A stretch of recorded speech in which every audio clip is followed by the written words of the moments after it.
am Katie, and I'm at the Grand Canyon. The Grand Canyon is one of the 7 wonders in the world. Therefore, 5 million people visit it in 1 year. Have you ever wondered what's so grand about the Grand Canyon? What animals live there? How did it become a national park? How big is it? Well, you're about to learn the answers to these questions and about the true beauty of the Grand Canyon. The Grand Canyon is located in northern Arizona. The climate is very hot in the summer because Arizona is located in south of the United States. But in the winter, it can get snowfall and is a little colder. It is 18 miles wide, which is wide enough to fit the whole city of Manhattan. It is 277 miles long and 18 meters deep. It has more than 1 million acres of land. Grand Canyon was made by the Colorado River and flash floods.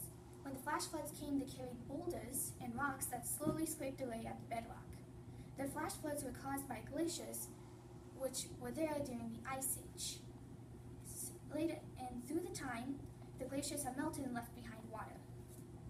In 1510, Francisco Vasquez was born.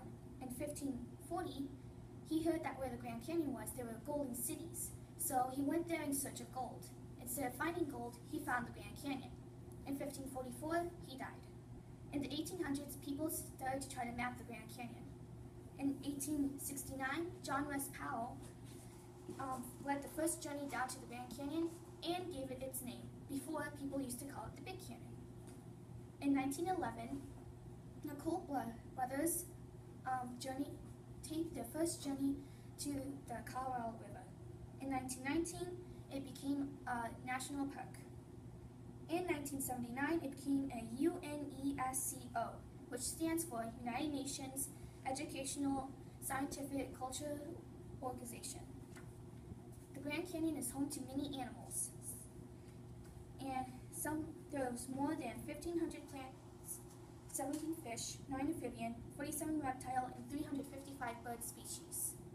Some of those animals include California condors, cougars, chipmunks, rattlesnakes, Goliath monsters, bald eagles, and shorthorn lizards. The Grand Canyon offers many tours.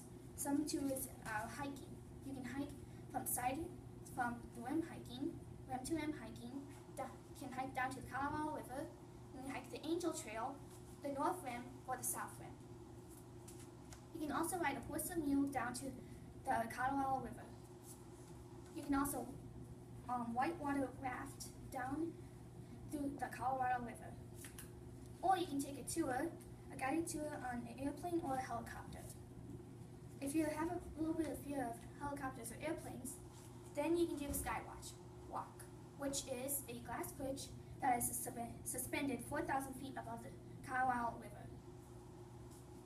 You can also take a bus tour where you just sit back and relax in just the bus and just look at the beauty of the Grand Canyon. Before you come to the Grand Canyon, you may want to know the dangers that are there. Some of the dangers are, if you hike the Angel Trail, you may have trouble breathing because it's very high above sea level. Also, be careful not to overextend yourself because it may be easy hiking down to the canyon, but it gets harder to hike back up. Also, you may get dehydrated or overheated. And while whitewater rafting, there is a chance of drowning. The Grand Canyon has had many disasters. Some of the disasters are 12 thunderstorm winds, 66 floods, 50 hailstorms, and 18 wildfires. There are 2 volcanoes near the Grand Canyon. One is Sunset Crater and the other one is Yukon Field. The Grand Canyon is a beautiful place with lots to discover. And by lots, I mean lots. The Grand Canyon has artifacts over 12,000 years old. And the Grand Canyon is a very beautiful place and has a lot of adventures. I hope you come there soon.